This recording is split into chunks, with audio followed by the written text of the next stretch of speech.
ഷിരൂരിൽ അർജുനായുള്ള തിരച്ചിലിൽ അനിശ്ചിതത്വം. ഗംഗാവലിപ്പുഴയിലെ അടിയൊഴുക്കും പ്രതികൂല കാലാവസ്ഥയും വെല്ലുവിളിയാണ്. ഗോവയിൽ നിന്ന് ഡ്രഡ്ജർ എത്തിക്കുന്നതുവരെ ദൗത്യം താൽക്കാലികമായി നിർത്തിവെച്ചു. കെ അഭിലാഷാണ് വിവരങ്ങളുമായി ചേരുന്നത്. അഭിലാഷ്, എപ്പോഴാണ് ഡ്രഡ്ജർ എത്തിക്കാൻ കഴിയുക? ദൗത്യത്തിൽ ഇനിയുള്ള പ്രതീക്ഷ എന്താണ്? ഗംഗാവാലി പുഴയുടെ വൃഷ്ടിപ്രദേശത്ത് മഴ പെയ്തതോടെ ഗംഗാവാലിയിലെ കാഴ്ചപരിധി പൂർണ്ണമായും അടഞ്ഞതോടുകൂടിയാണ് ഇന്നിപ്പോൾ തെരച്ചിൽ താൽക്കാലികമായി അവസാനിപ്പിക്കേണ്ടി വന്നത്.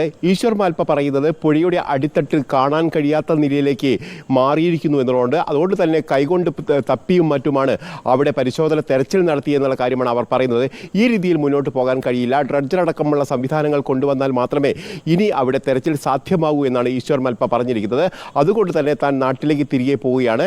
അനുകൂലമായ സാഹചര്യം ഉണ്ടാവുകയാണെങ്കിൽ അവിടേക്ക് വീണ്ടും തിരിച്ചു വരികയും തെരച്ചിൽ പുനരാരംഭിക്കാമെന്നുള്ള ഒരു കാര്യം കൂടിയാണ് ഈശ്വർ മൽപ്പ പറഞ്ഞിരിക്കുന്നത്.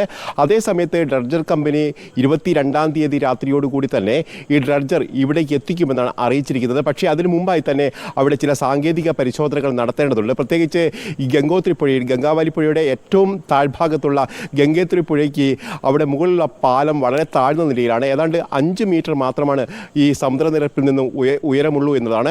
ഈ ഭാഗത്ത് കൂടി ഈ ഡ്രഡ്ജർ കൊണ്ടുവരാൻ കഴിയുമോ എന്നുള്ളതാണ് പ്രധാനപ്പെട്ട പ്രശ്നം. അവിടെ ഇതിൻ്റെ ഡ്രഡ്ജറിൻ്റെ മുകളിൽ ഉയർന്നു നിൽക്കുന്ന ഭാഗങ്ങളൊക്കെ ഹൈഡ്രോളിക് സംവിധാനങ്ങൾ ഉപയോഗിച്ച് താഴ്ത്തി വയ്ക്കാൻ കഴിയുമെന്നുള്ളൊരു പ്രതീക്ഷ തന്നെയാണുള്ളത്. അതേസമയത്ത് പുഴയുടെ അടിത്തട്ടിൽ എത്രത്തോളം താഴ്ചയുണ്ട് എന്നുള്ള കാര്യത്തിലും സംശയമുണ്ട്. ഏതായാലും ഈ പ്രതിസന്ധിയെ മറികടന്നാൽ ഈ ഡ്രഡ്ജർ അടുത്ത 22-ാം തീയതി വൈകുന്നേരത്തോടു കൂടി തന്നെ ഈ ഗംഗാവാലി പുഴയിൽ ഷിരൂർ ഭാഗത്തേക്ക് എത്തിക്കാൻ കഴിയുമെന്ന് തന്നെയാണ് പ്രതീക്ഷിക്കുന്നത്.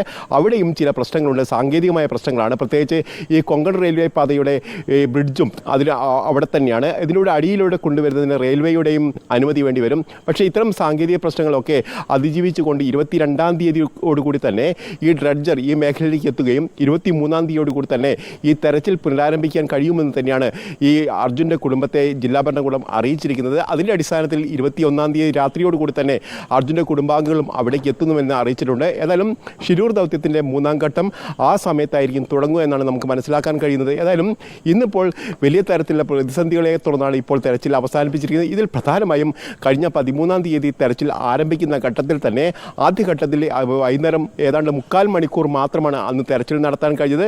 പിന്നീട് 14-ാം തീയതി തെരച്ചിൽ പുനരാരംഭിക്കുമ്പോൾ പോലും ചില പ്രതിസന്ധികളൊക്കെ ഉയർന്നു വരികയും രാവിലെ ആ സമയത്തൊന്നും തെരച്ചിൽ നടത്താൻ കഴിയാത്തൊരു സാഹചര്യം രൂപപ്പെടുകയും ചെയ്തിരുന്നു.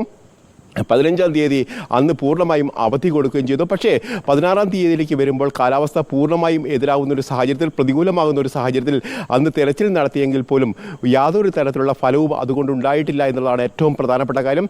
അതായത് കാലാവസ്ഥ ഏറ്റവും അനുകൂലമായ സമയത്ത് അവിടെ തെരച്ചിൽ നല്ല രീതിയിൽ നടത്താൻ കഴിയുന്നില്ല. പക്ഷേ കാലാവസ്ഥ വളരെ മോശമാകുന്ന തരത്തിലാണ് ഈ ഇത്തരത്തിൽ തെരച്ചിൽ കൂടുതൽ ഊർജിതമായി നടത്താനുള്ള ശ്രമങ്ങളൊക്കെ നടന്നത്. പക്ഷേ അപ്പോഴത് വിജയിക്കാതെ പോവുകയും ചെയ്തു എന്നുള്ളതാണ് ഏറ്റവും പ്രധാനപ്പെട്ട കാര്യം.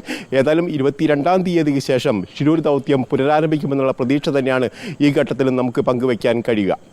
ശരി അഭിലാഷ്.